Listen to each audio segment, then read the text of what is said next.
Asiam Nasieya, Anta Cecilia Point, Lieutenant Lachomasquiam, Meetsap Quapquilam, Natsamat Tachqualawan. I usually don't pay attention to colonial politics, but there's some very outrageous things taking place. When people come to our territories, we ask them if they're coming with a good heart and a good mind. This song I sang coming up the aisle is one of our paddle songs. It comes from a relative of ours named Rose Green from the Stalo Nation. So we would get in our canoes and go out and greet who was coming in. And we went out and greeted every boat, no matter where they were coming from. This land is not just for the English and just for the French. It's only 150 years old, this thing called Canada. It's not for anyone to say who can be here and who can't be here. This is how we coexist.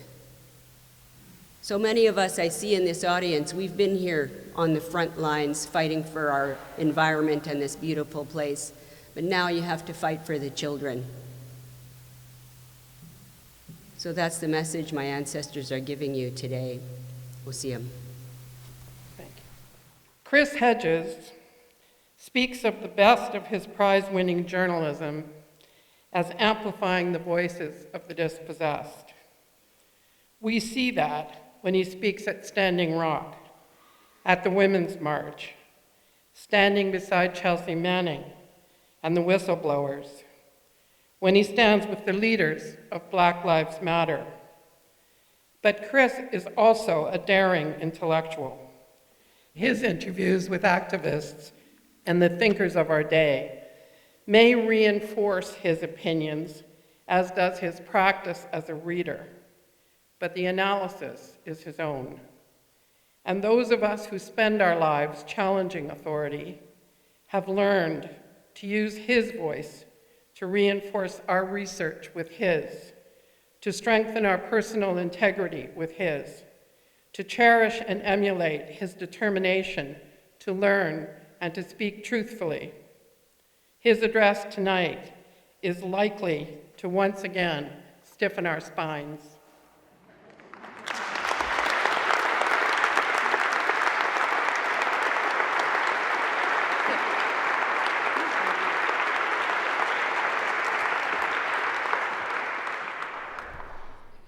The final stages of capitalism, Karl Marx predicted, would be marked by global capital being unable to expand and generate profits at former levels. Capitalists would begin to consume the government, along with the physical and social structures that sustain them. Democracy, social welfare, electoral participation, the common good, investment in public transportation, roads, bridges, utilities, industry, education, healthcare, and the protection of the ecosystem would be sacrificed to feed the mania for short-term profit. These assaults would destroy the host. And this is the stage of late capitalism that Donald Trump represents. Trump and his reactionary capitalists, who have seized 34 of 50 governorships and 68 of 99 state legislatures, 49 of which are bicameral, plan to oversee the final campaign of corporate pillaging of America and the rest of the planet. It will be crass and brazen, as crass and brazen as the fleecing of the desperate people hoping for a miracle in the face of dead-end jobs and ruinous personal debt who patronized Trump's casinos and the casinos springing up across the United States and Canada. or who shelled out thousands of dollars for the sham of Trump University. He is unleashing a kleptocracy. The word comes from the Greek, klepto meaning thieves, and kratos meaning rule, so it is literally rule by thieves. One that will rival the kleptocracies carried out by Suharto in Indonesia and Marcos in the Philippines. It is not that Trump and his family will use the influence of government to increase their wealth, although this will certainly take place on a massive scale. It is that hundreds of billions of federal dollars will be diverted into the hands of cronies, sleazy bankers, unethical financial firms, and scabrous hedge fund managers. Everything will, to use a business term, be harvested. The decaying pillars of the liberal state in America will be obliterated. At the same time, the militarization of America is being accelerated. The defense budget will be increased by 10%, or $54 billion, although the United States already spends more than the defense budgets of the next 7 countries combined. The paramilitary forces of Immigration and Customs Enforcement, which will soon hire 10,000 more agents, and the Border Patrol, which will hire 5,000 more agents, along with Homeland Security, have all deputized local and state police to function as their auxiliaries. They will be flooded with cast-off military-issue equipment. These paramilitary forces will not disband once they have finished terrorizing and deporting some of the 11 million undocumented workers in the United States. They will turn on their next victims, Muslims, African Americans, Asians, dissidents. This militarization of society is designed to carry out the race war that Trump and those around him see as inevitable at home and abroad. In poor communities of color, this race war has already begun. Racial profiling, random police stops, raids at homes and businesses, people of color pulled from vehicles at checkpoints, seizures of individuals with no criminal records or who never committed a serious crime, imprisonment without trial, expedited deportation hearings and removal proceedings that violate the most basic human rights. The arrest of a beneficiary of the Deferred Action for Childhood Arrivals, or DACA program, Daniel Ramirez Medina, 23, who, along with the program's other 750,000 successful applicants, had revealed all personal history to the government in applying for DACA status. Parents separated, perhaps forever, from their children. The hunted going underground, the end of the rule of law, the abandonment of the common good, the obliteration of a social state in which institutions and assistance programs, from public education to Social Security and welfare, make justice, equality, and dignity possible. White Europeans who are undocumented are not being targeted. The executive orders of Trump are directed against people of color. They begin from the premise that white Americans are the true victims of neoliberalism, deindustrialization, and falling living standards. The Trump orders are written not to make America great again, but to make America white.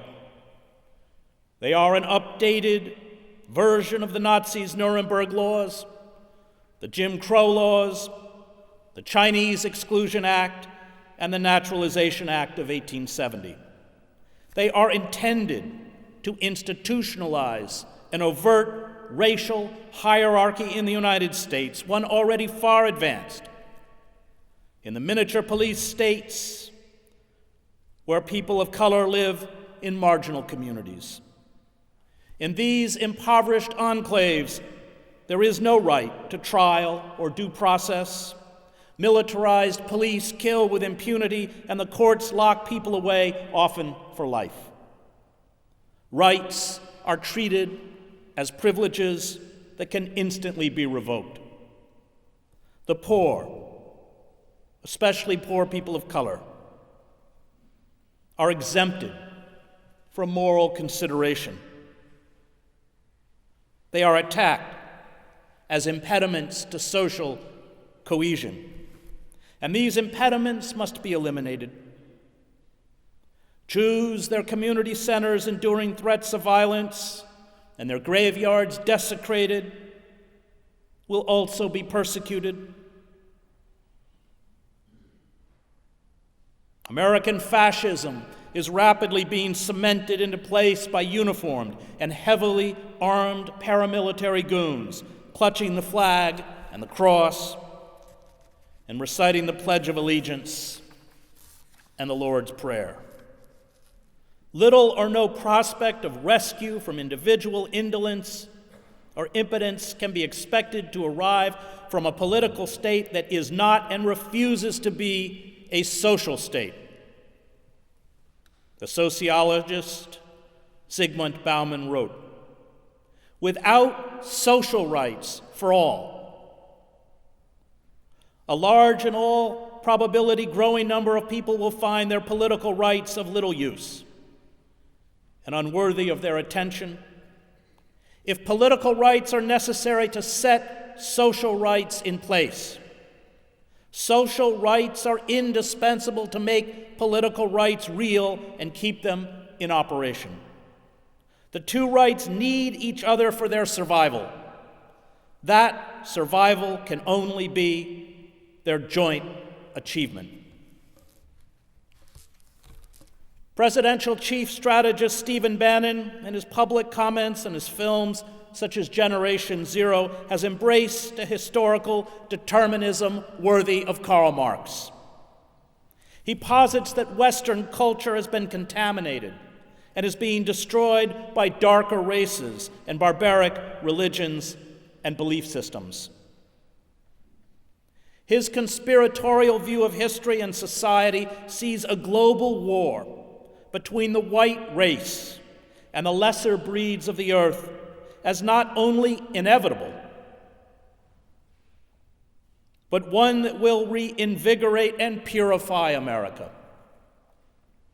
This idea of regeneration through violence, which has always been part of the American myth, is also a central tenet of fascism.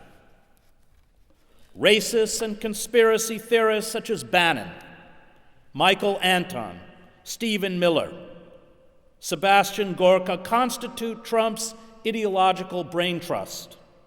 Gorka goes so far as to argue that the failure to understand the evil of radical Islam stems from a systematic subversion of the national security establishment under the banner of inclusivity, cultural awareness, and political correctness. In a 2014 speech, Bannon said, "I believe we've come partly off track in the years since the fall of the Soviet Union, and we're starting now in the 21st century, which I believe strongly is a crisis both of our church, a crisis of our faith, a crisis of the West, a crisis of capitalism. There is a major war brewing that's already global," Bannon said. "It's going global in scale. And today's technology, today's media, today's access to weapons of mass destruction, it's going to lead to a global conflict, and I believe has to be confronted today. Every day that we refuse to look at this as what it is and the scale of it, and really the viciousness of it, will be a day where you will rue that we didn't act." Bannon is a proponent of the theory popularized by authors William Strauss and Neil Howe in their books Generations, The History of America's Future, 1584 to 2069, and the fourth turning, an American prophecy, what the cycles of history tell us about America's next rendezvous with destiny. These authors argue that roughly every 80 years, or an average human lifespan, the country goes through a cataclysmic crisis. This crisis triggers war, industrial slaughter, and genocide, and lasts for a decade or more. In its aftermath, they argue the social order is rejuvenated. Strauss and Howe highlight the American Revolution of 1775 to 1783, the Civil War, the Great Depression, and World War II as examples of how the cycle works. Pseudo-intellectuals such as Strauss and Howe play the role that Paul de Lagarde, Julius Langbaum, Arthur Moeller, von den Broek, and Alfred Rosenberg played for the Nazi Party. They give an intellectual veneer to racist conspiracy theories, a perverted nationalism, a hatred for culture, and the lust for domination through violence. I share Bannon's distaste for corporate globalization, free trade agreements, the failure to put Wall Street bankers in jail, the bank bailouts and crony capitalism, and would even concede that Americans wallow in the moral swamp of a culture of narcissism.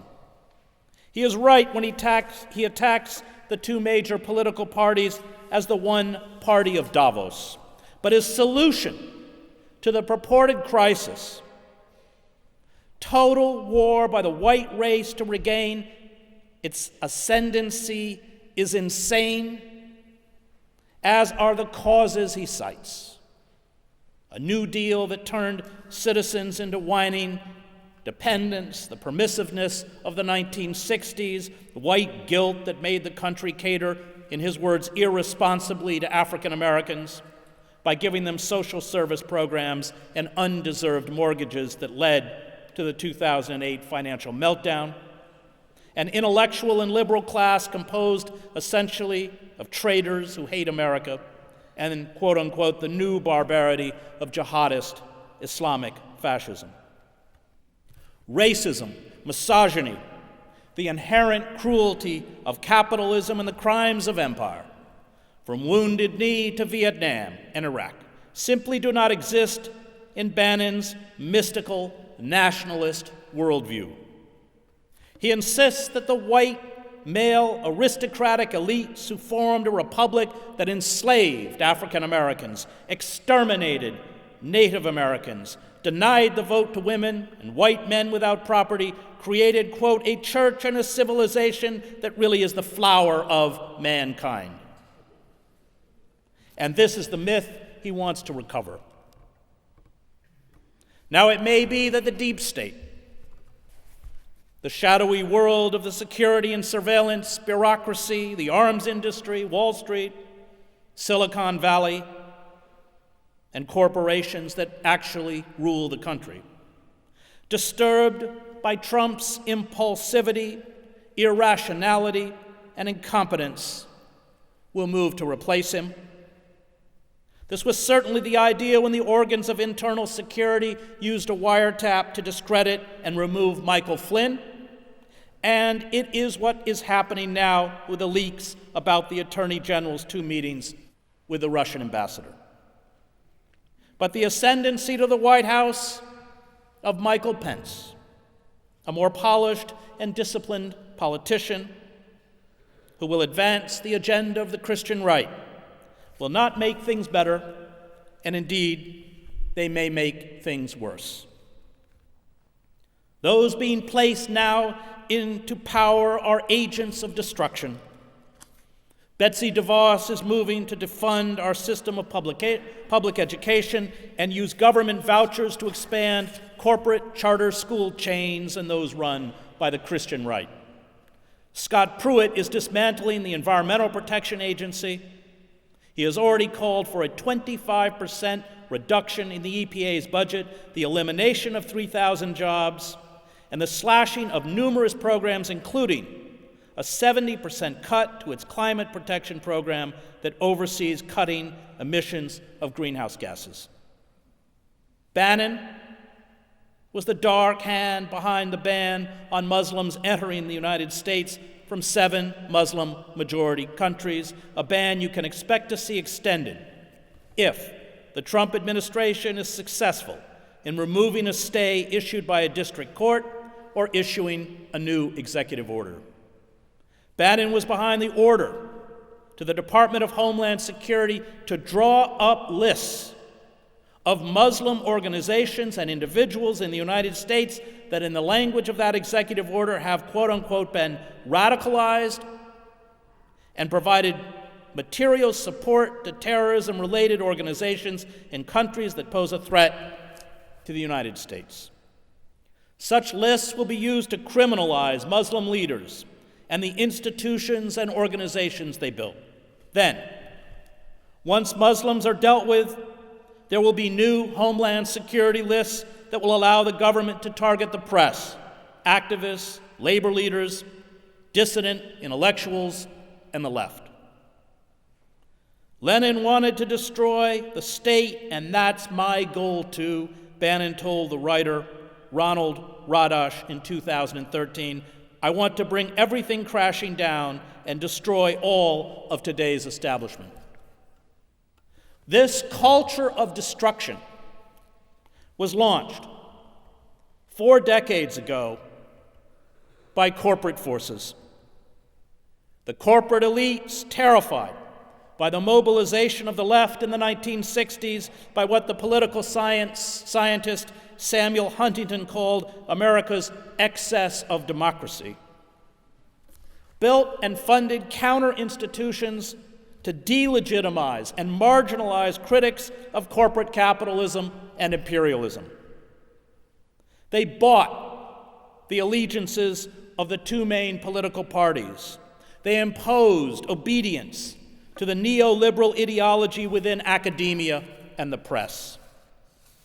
This campaign, laid out by Lewis Powell in his 1971 memorandum titled Attack on American Free Enterprise System, was the blueprint for the creeping corporate coup d'etat that 45 years later is largely complete.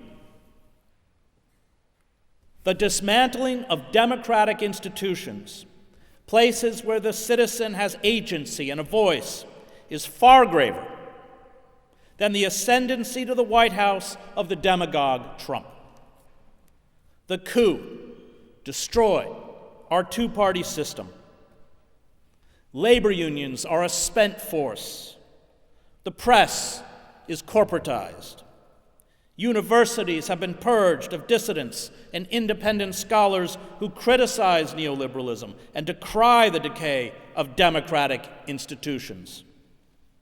Public broadcasting and the arts, places where voices not beholden to corporate power should find a sanctuary, have been defunded and forced to beg for corporate money, which of course comes with corporate censorship. And it is expected that what little money the government gives to public broadcasting and organizations such as the National Endowment for the Arts will soon be eliminated under Trump.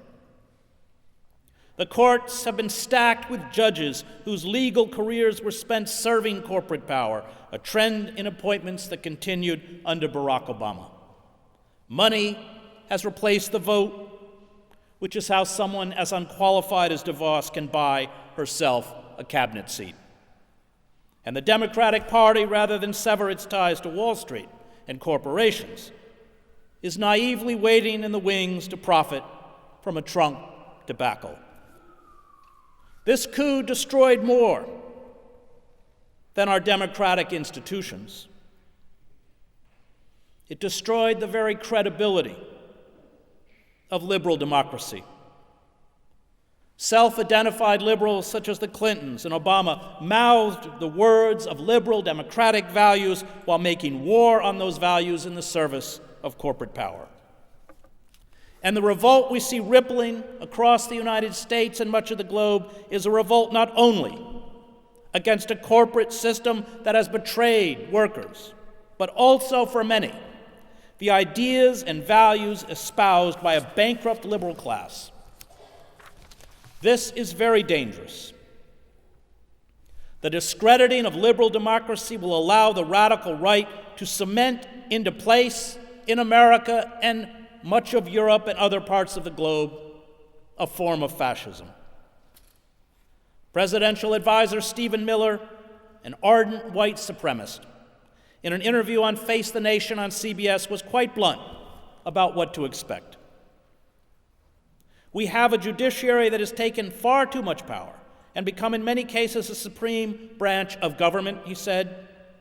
Our opponents, the media, and the whole world will soon see, as we begin to take further actions, that the powers of the president to protect our country are very substantial and will not be questioned.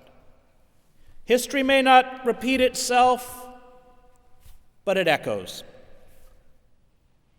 The framers of the Constitution, steeped in the rise of empire and death of democracy in ancient Greece and Rome, attempted to provide checks and balances to keep the American republic from falling like their ancient counterparts into oligarchy and tyranny. This knowledge of the past, dismissed as frivolous by our consumer culture and business elites, allows us to recognize the familiar warning signs on the road to tyranny.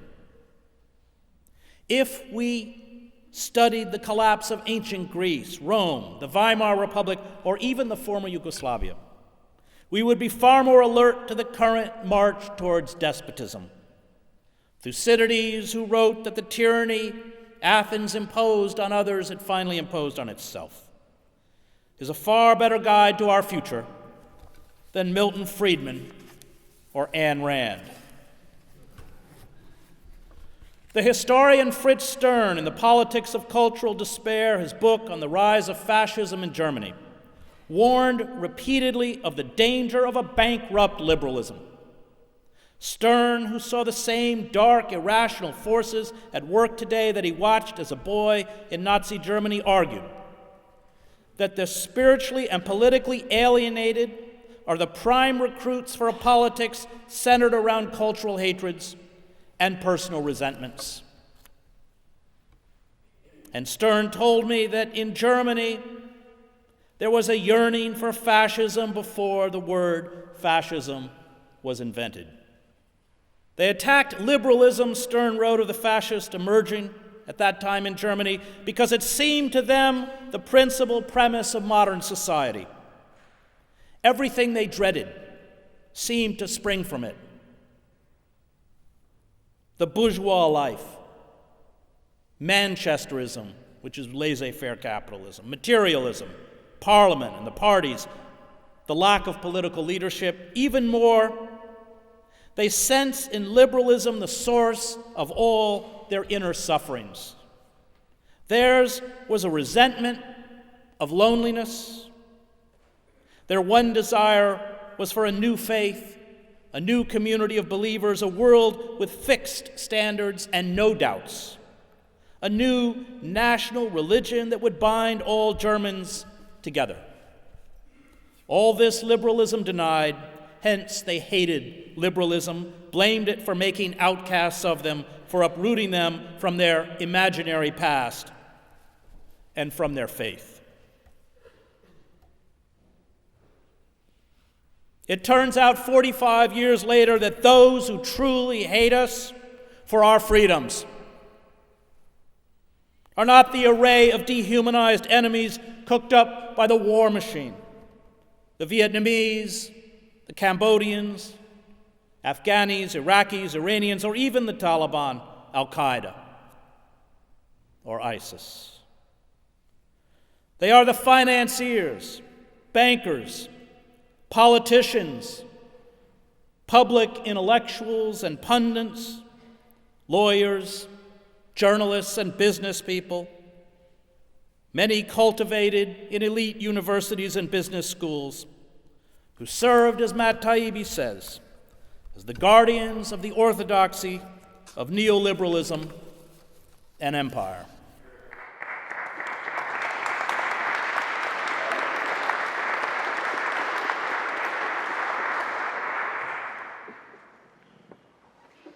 In the twilight phase of capitalism, wealth is no longer created by producing or manufacturing.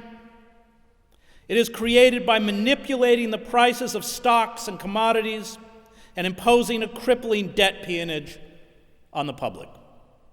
Our casino capitalism has merged with the actual gambling industry. This is an economic model designed to prey on the desperate. Young men and women burdened by student loans, underpaid workers crushed by credit card debt and mortgages, bankrupt towns and cities forced to borrow to maintain municipal services and sell off municipal assets, from sewers and water treatment plants to their parking authority to corporations. Casino magnates such as Sheldon Adelson, who has advocated attacking Iran with nuclear weapons, and hedge fund managers such as Paul Singer, who buys distressed or defaulted bonds at pennies on the dollar and then sues for full repayment, which is how he trashed the Argentine economy, and Robert Mercer add nothing of value to society. They do not generate money, but instead redistribute it upwards to the 1%. They use lobbyists and campaign contributions to rewrite laws and regulations and build monopolies. And this is how the drug company Mylan in the United States raised the price of an EpiPen used to treat allergy reactions from $57 in 2007 to $500. They have given themselves the legal power to carry out a tax boycott, loot the treasury, close factories, send jobs overseas, and gut social service programs. These corporate mandarins are, if we speak in the language of God and country, traitors. They are parasites. Financial speculation in 17th century England was a crime. Speculators were hanged. The heads of most of today's banks and hedge fund managers and the executives of large corporations such as Walmart and Gap that run sweatshop death traps for impoverished workers overseas deserve prison far more than most of the poor students of color I teach within the prison system, people who never had a fair trial or a fair chance in life. When a tiny cabal seizes power, monarchist, communist, fascist, or corporate, it creates a mafia economy and a mafia state. Trump is not an anomaly. He is the grotesque visage of our collapsed democracy. Trump and his coterie of billionaires, generals, half-wits, Christian fascists, criminals, racists, and deviants.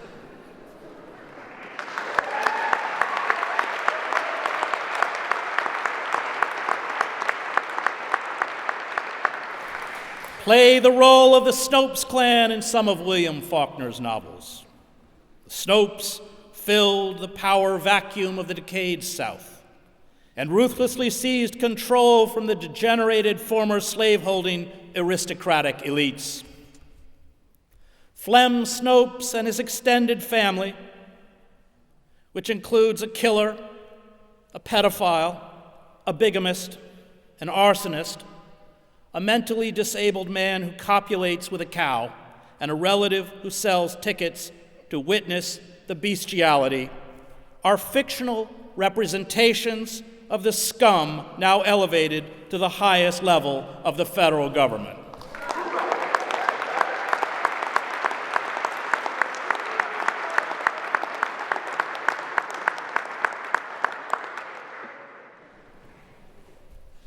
The usual reference to amorality, while accurate, is not sufficiently distinctive and by itself does not allow us to place them as they should be placed in a historical moment. The critic Irving Howe wrote of the Snopes. Perhaps the most important thing to be said is that they are what comes afterwards, the creatures that emerge from the devastation with the slime still upon their lips. Let a world collapse in the South or Russia, and there appear figures of coarse ambition, driving their way up from beneath the social bottom, men to whom moral claims are not so much absurd as incomprehensible, sons of bushwhackers and musics drifting in from nowhere and taking over through the sheer outrageousness of their monolithic force, Howe wrote. They become presidents of local banks and chairmen of party regional committees, and later, a trifle slicked up, they muscle their way into Congress or the Politburo. Scavengers without inhibition. They need not believe in the crumbling official code of their society. They need only learn to mimic its sounds. Trump and those around him believe in one truth, which is whatever they proclaim at the moment, although any such declaration may contradict what they said a few hours before. They are possessed by one idea: conflict. They sanctify violence, misogyny, a disdain for empathy, and the self-appointed right to engage in bouts of frenzied rage. These characteristics, they insist, are a sign of strength and virility. Their highest aesthetic is militarism, violence, and war. Without conflict, without enemies real or imagined, their ideological structures and their racism collapse into a heap of contradictions and absurdities. Christian fascists are now the vanguard of this emerging American fascism. They ferret out facts and formulas that buttress their peculiar worldview and discard truths that contradict their messianic delusions. They mouth a few biblical cliches to justify bigotry, misogyny, homophobia, chauvinism, and repression. It is propaganda masquerading as ideology. These Christian fascists are singularly incurious. They are linguistically, culturally, and historically illiterate about the Muslim world and about most other foreign cultures, science, and intellectual pursuits, yet they blindly write off 1/5 of the world's population, Muslims, as irredeemable, while they dismiss climate change as a hoax. The inability of white supremacists and Christian fascists to recognize the humanity of others springs from their spiritual and intellectual impoverishment. They mistake their bigotry for honesty. They mistake their ignorance for innocence. They cannot separate fantasy from reality. And such people are, as James Baldwin said, moral monsters. Evil for them is embodied in the dehumanized other. And once the human personification of evil is eradicated, evil itself is supposed to disappear. Except, of course, that as soon as one group of human beings is annihilated, another human embodiment of evil rises to take its place. The Nazis began with the Jews. Our fanatics are beginning with the undocumented and Muslims. And history has shown where they will go from here. The nationalist is by definition an ignoramus, the Yugoslav writer Danilo Kiš wrote. Nationalism is the line of least resistance, the easy way. The nationalist is untroubled. He knows or thinks he knows what his values are. That's to say, national. That's to say, the values of the nation he belongs to, ethical and political. He is not interested in others. They are no concern of his. Hell, it's other people, other nations, another tribe. They don't even need investigating. The nationalist sees other people in his own image as nationalists. Like all utopians, these people believe that their agenda is being implemented for our benefit. They are like Cardinal Robert Bellarmine, who oversaw the burning of Giordano Bruni at the stake and who argued that eradicating heretics does them a favor because it saves them from their own damnation. It is impossible to have a rational dialogue with people who view reality through the binary lens of black and white, us and them. They do not recognize the right of dissent. Dissent is at best obstruction and probably treason. Fanatics in power always become inquisitors. Trump has no coherent belief system or coherent ideology, but his ideological vacuum is being filled by the Christian right. What comes next, history has shown, will not be pleasant. A corrupt and inept ruling elite, backed by the organs of state security and law enforcement, will transform workers into serfs.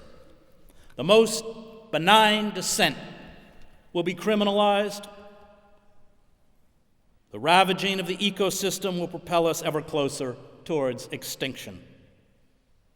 Hate talk will, as stagnation and decay continue, call for attacks against Muslims, undocumented workers, African Americans, feminists, intellectuals, artists, dissidents, all of whom will be scapegoated for the country's decline. Magical thinking will dominate our airwaves and be taught in our public schools. Art and culture will be degraded to nationalist kitsch. All the cultural and intellectual disciplines that allow us to view the world from the perspective of the other, that foster empathy, understanding, and compassion, will be replaced by a grotesque and cruel hyper-masculinity and hyper-militarism. Reality, any discourse based on verifiable fact and truth, are under assault. Verbal confusion reigns. Truth and illusion have merged. Mental chaos makes it hard to fathom what is happening. We feel trapped in a hall of mirrors. Revealed lies are answered with new lies. The rational is countered with the irrational. Cognitive dissonance prevails. We endure a disquieting shame, even guilt. Tens of millions of Americans, especially women, undocumented workers, Muslims, and African Americans, suffer the acute anxiety of being pursued by a predator. All this is by design. Demagogues always infect the governed with their own psychosis. The lies pour out of the White House like flocks of pigeons. Donald Trump's election victory was a landslide. He had the largest inauguration crowds in American history. 3 million to 5 million undocumented immigrants voted illegally. Climate change is a hoax. Vaccines cause autism. Immigrants are carriers of, quote, tremendous infectious disease. The election was rigged. until it wasn't.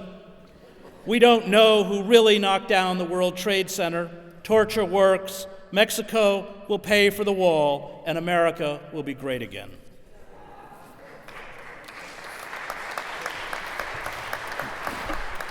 Trump, a 70-year-old man with orange-tinted skin and hair that Penn Jillette has likened to cotton candy made of piss, is, as Trump often reminds us, quote, very good looking. He does not read. He knows little of history, politics, law, philosophy, art, or governance, but insists, quote, my IQ is one of the highest, and you all know it. Please don't feel so stupid or insecure. It's not your fault. He goes on to say of the mediocrities he has installed in his cabinet that, quote, they have by far the highest IQ of any cabinet ever assembled. It is an avalanche of absurdities. And this mendacity would be easier to repulse if the problem was solely embodied in Trump. But even in the face of a rising despotism, the Democratic Party and the liberal class refuses to denounce the corporate forces that eviscerated our democracy, impoverished the country, and created Trump. The neoliberal Trump demonizes Muslims, undocumented workers, and the media. The neoliberal Democratic Party demonized Vladimir Putin and FBI Director James Comey. No one challenges corporate power. The warring elites pit alternative facts against alternative facts. All engage in demagoguery. And we will, I fear, be condemned to despotism by Trump and by the cowardice and dishonesty of the liberal class. The order for some employees of several federal agencies, including the Environmental Protection Agency, the U.S. Department of Agriculture's Research Service, the National Park Service, and the Department of Health and Human Services to restrict or cease communication with the press or members of Congress, along with the attempt to impose 10-year felony convictions on 6 reporters who covered the inauguration protests, is part of this campaign to marginalize reality itself and replace it with fantasy. Facts for demagogues depend solely on those who have the power to create them. And the goal of the Trump administration is to create an artificial consistency, an absorbing and endless spectacle that advances its warped perception of the world. It must, as it has day after day, dominate our lives as it reconfigures reality. Fantastic and absurd assertions are treated seriously, a process that over time erodes the power of the rational. Before they seize power and establish a world according to their doctrines, totalitarian movements conjure up a lying world of consistency which is more adequate to the needs of the human mind than reality itself, in which through sheer imagination, uprooted masses can feel at home and are spared the never-ending shocks which real life and real experiences deal to human beings and their expectations, Hannah Arendt wrote. The force possessed by totalitarian propaganda, before the movements have the power to drop iron curtains to prevent anyone's disturbing by the slightest reality the gruesome quiet of an entirely imaginary world, lies in its ability to shut the masses off from the real world. This assault on fact, on truth, on reality, is empowered by the loss of credibility of our democratic institutions. And it has thrown the country into an existential as well as an economic crisis. The courts, university, and press are no longer trusted by tens of millions of Americans who correctly see them as organs of the corporate elites. These institutions are traditionally the mechanism by which a society is unable to unmask the lies of the powerful, critique ruling ideologies, and promote justice. Because Americans have been bitterly betrayed by their institutions, the Trump regime can attack the press as the opposition party, threaten to cut off university funding, taunt a federal jurist as a so-called judge, and denounce a court order as outrageous. The decay of democratic institutions is the prerequisite for the rise of authoritarian or fascist regimes. And this decay has given credibility to a pathological liar. The Trump administration, according to an Emerson College poll, is considered by 49% of registered voters to be truthful, while the media are considered truthful by only 39% of registered voters. Once American democratic institutions no longer function, once large sectors of the public believe, as Trump says, that the press is the enemy of the American people, reality becomes whatever absurdity the White House issues. Most of the rules of democracy are unwritten. These rules determine public comportment and ensure respect for democratic norms, procedures, and institutions. Trump has, to the delight of his supporters, rejected this political and cultural etiquette. And Arendt noted that when democratic institutions collapse, it is, quote, easier to accept patently absurd propositions than the old truths which have become pious banalities. The chatter of the liberal ruling elites about our democracy is itself an absurdity. Vulgarity, with its cynical dismissal of respected standards and accepted theories, she wrote, infects political discourse, and this vulgarity is mistaken for courage and a new style of life. Trump's theatricality works. He forces the press and the public to repeat his lies, inadvertently giving them credibility. He is always moving. He is always on display. He has no fixed belief system. Trump, as he consolidates power and adopts the ideology of the Christian right, seamlessly forges the magical thinking of the Christian right with his own magical thinking. Idiocy, self-delusion, megalomania, fantasy, and government repression will come wrapped in images of the Christian cross and the American flag. The corporate state, hostile or indifferent to the plight of the citizens, has no emotional pull among the public. It has long presented political candidates as celebrities. Campaigns eschew issues to make people feel good about candidates and themselves. Ideas are irrelevant. Emotional euphoria is paramount. The voter is only a prop in this political theater. Politics is anti-politics. It is reality television, and Trump proved better at this game than his opponents. It is a game in which fact and knowledge do not matter. Politicians, like celebrities, are manufactured personalities. Reality is what you create. Entertainment is paramount. The skillful manipulation of emotion is confused with knowledge. We were conditioned for a Trump. These lies create a climate in which everyone is assumed to be lying.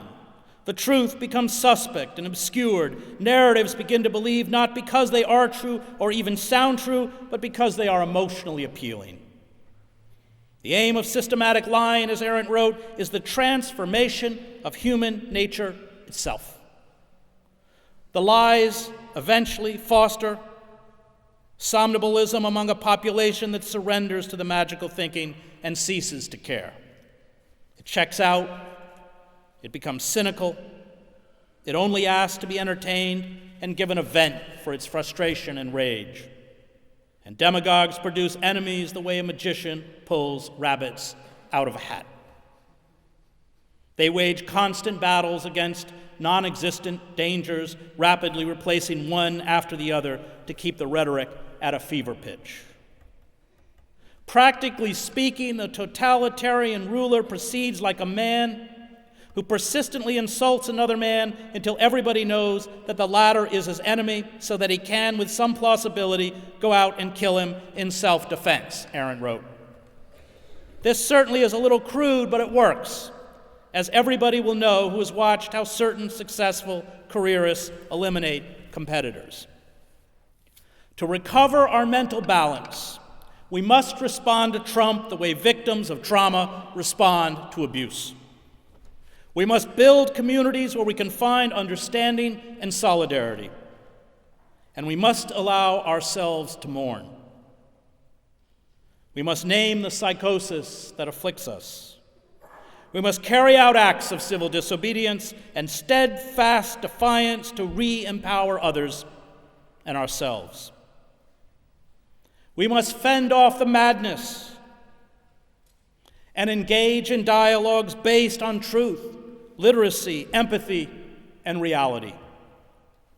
We must invest more time in activities such as finding solace in nature or focusing on music, theater, literature, art, even worship. Activities that hold the capacity for renewal and transcendence.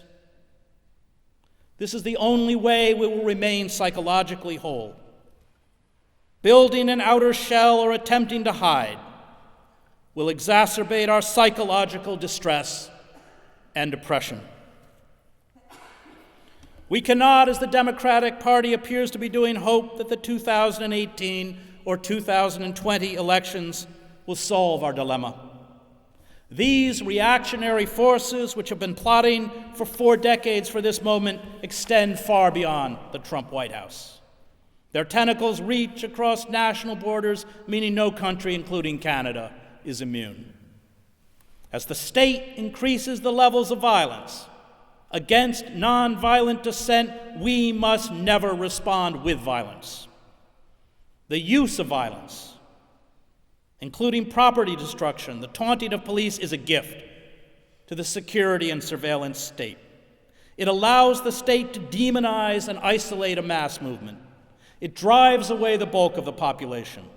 Violence against the state is used by the authorities to justify greater forms of control and repression. The corporate state understands and welcomes the language of force. This is a game the government will always win and we will always lose. If we are perceived as a flag-burning, rock-throwing, angry mob that embraces violence, we will be easily crushed. We can succeed only if we win the hearts and minds of the wider public, and ultimately many of those within the structures of power, including the police.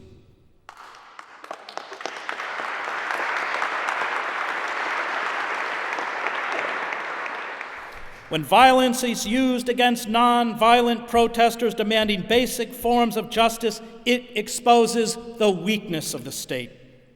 It delegitimizes those in power. It prompts a passive population to respond with active support for the protesters. It creates internal divisions within the structures of power that, as I witnessed in the revolutions in Eastern Europe, paralyze and defeat those in authority.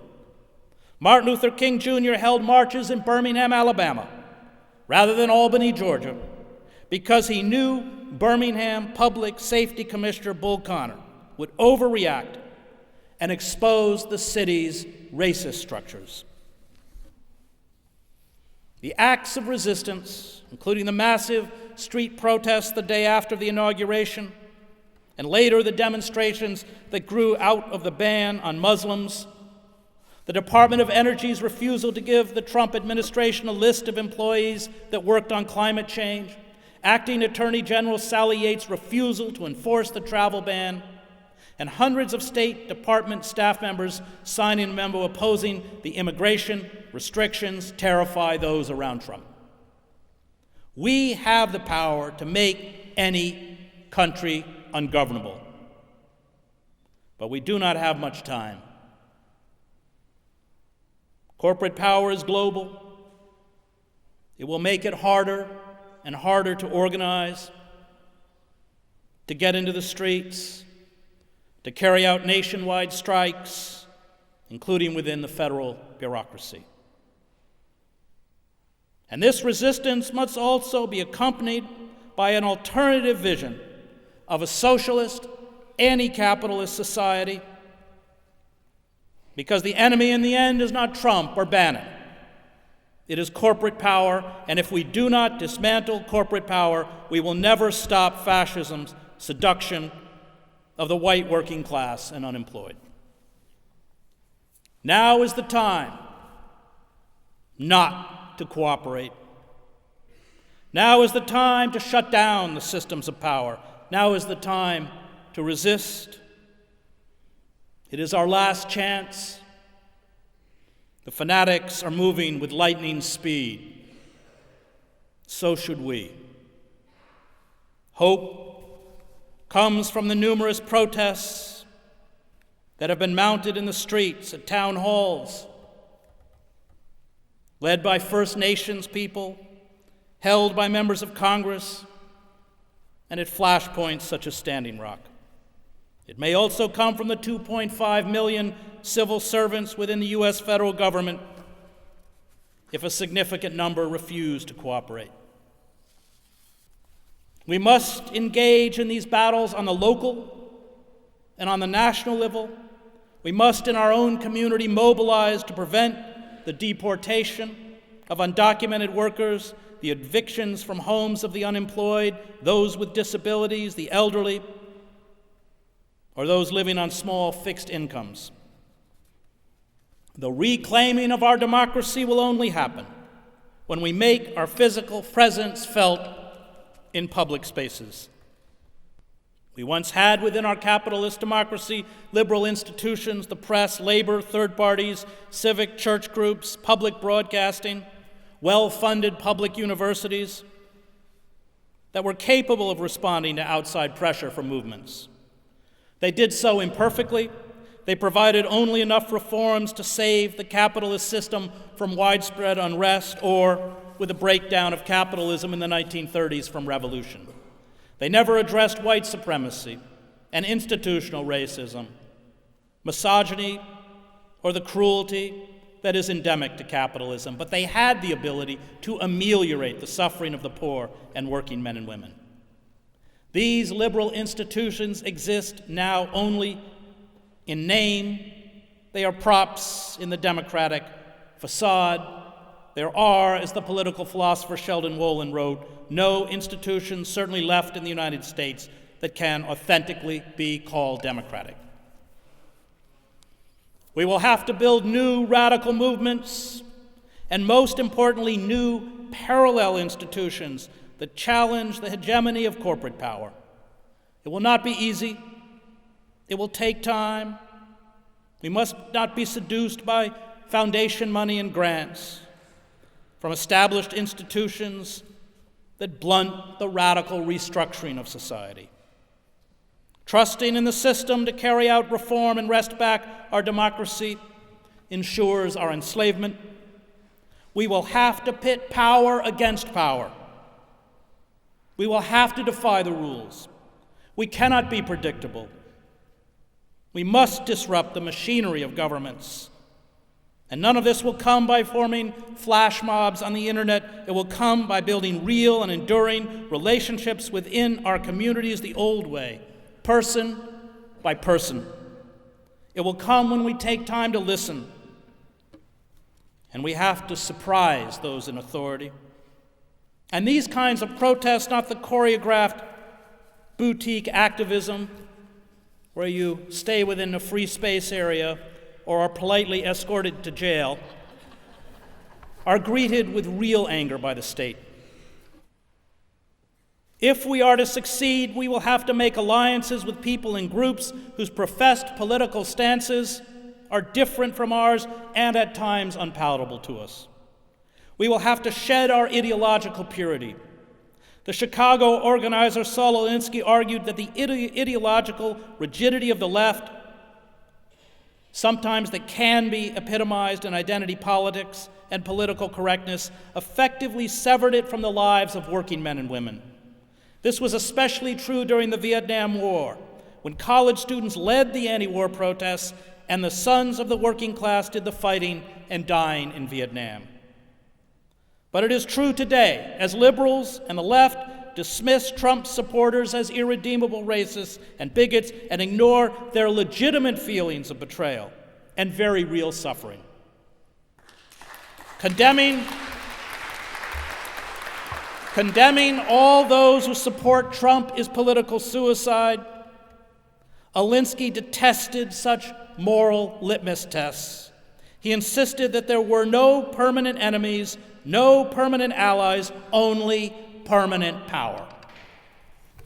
We must acknowledge our own failures on the left, our elitism, our arrogance, our own misogyny, our refusal to root our politics locally in our communities. Rosa Luxemburg understood that unless we first address the most pressing economic and physical needs of the destitute, something understood by Vancouver Rape Relief and Women's Shelter and Asian Women Coalition Ending Prostitution, we will never gain credibility or build an effective resistance movement. Revolt surges up from below. Politics is a game of fear. Those who do not have the ability to make the power elites afraid do not succeed. The movements that opened up the democratic space in America, the abolitionists, the suffragists, the labor movement, the communists, the socialists, anarchists, the civil rights and labor movements developed a critical mass and a militancy that forced the centers of power to respond. The platitudes about justice, equality, and democracy are just that. Only when power is threatened does it react. Appealing to its better nature is useless. It doesn't have one. The days ahead will be dark and frightening. But as Immanuel Kant reminded us, if justice perishes, human life on earth has lost its meaning. The moment we rise up to defy radical evil, we are victorious. The moment we stand alongside the oppressed and accept being treated like the oppressed, we are victorious. The moment we hold up a flickering light in the darkness for others to see another narrative, another way of being, we are victorious. The moment we reopen a public library or save a public school or provide a sanctuary to a battered woman or affordable housing, we are victorious. The moment we thwart the building of a pipeline or fracking site, we are victorious. And the moment those in power learn to fear us, we are victorious.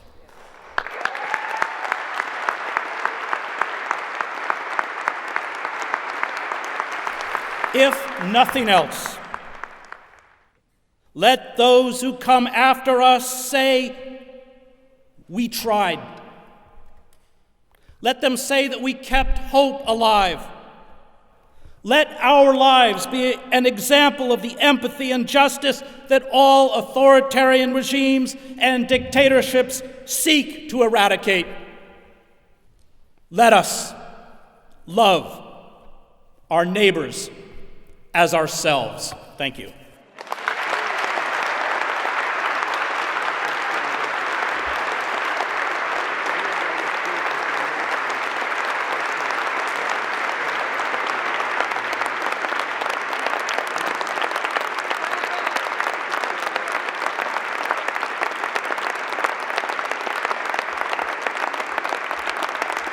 Thank you.